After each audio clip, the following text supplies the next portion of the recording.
માં પતિને થપ્પડ મારનાર મહિલાના આરોપ પતિ અને સસરા પર ગંભીર આરોપો લગાવાયા છે।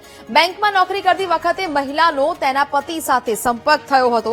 મહિલાના પતિએ મિત્રતા કેળવીને પૈસા પડાવ્યા હોવાનો પણ આરોપ લગાવાયો છે। જ્યાં લગ્ન માટે તાંત્રિક વિધિનો ઉપયોગ કરાયો હોવાના પણ આરોપ મહિલાએ લગાવ્યા છે। લગ્ન પછી 3.5 મહિના સુધી મહિલાને બાંધીને રાખી હોવાનો પણ આરોપ લગાવાયો છે। મહિલાએ અગાઉ પોલીસ સ્ટેશનમાં ફરિયાદ દાખલ કરી હોવાનો દાવો કરાયો। છેલ્લા 1.5 વર્ષથી પતિ અને સસરા સામે કેસ ચાલી રહ્યો હોવાના આરોપ છે। પોલીસ પર યોગ્ય ન્યાય ન કરતી હોવાનો મહિલાએ આરોપ લગાવ્યો છે। ગઈકાલે પોલીસ સ્ટેશનમાં પતિ પત્ની વચ્ચેનો ઝઘડો ઉગ્ર બન્યો હતો। પોલીસની સામે જ પતિએ પતિને તમાચો જડી દીધો હતો। પોલીસે પત્ની સાથે આવેલા 3 શખ્સોની ધરપકડ કરી હતી। નોકરી કરતી હતી ત્યારે મારી સાથે મિત્રતા થઈ, જેનું નામ પાર્થ રોહિત છે। તો મિત્રતામાં એને મારી સાથેથી ઘણા બધા રૂપિયા પડાવી લીધેલા છે।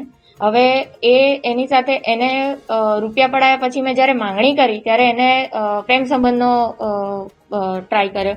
પ્રેમ સંબંધની અંદર પણ મેં ઘણી બધી વખત એને ના પાડી દીધી। તે છતાંય એને પછી શું કર્યું કે તાંત્રિક વિધિઓના માધ્યમથી એને મારી સાથે લગ્ન કરવાનો પ્રયાસ કર્યો અને લગ્ન કરાવી દીધા। લગ્ન કર્યા પછી ત્યાં મને ગોંધીને રાખી અને ગોંધીને રાખ્યા પછી પણ 3.5 મહિના પછી હું ગમે તેમ કરીને ત્યાંથી નીકળી।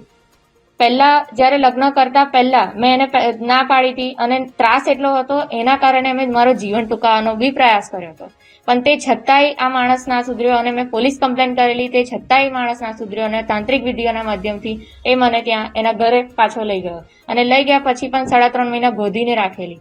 અને બીજી વસ્તુ કે એ વસ્તુ કર્યા પછી પણ હજી પણ એ તાંત્રિક વિધિઓનું માધ્યમ એનો ચાલુ ને ચાલુ જ રાખે છે। 7 અરજી ટોટલ મેં કરેલી છે, તે છતાંય મારી જે અરજી કરું છું એનો મને કોઈ ન્યાય નથી મળતો।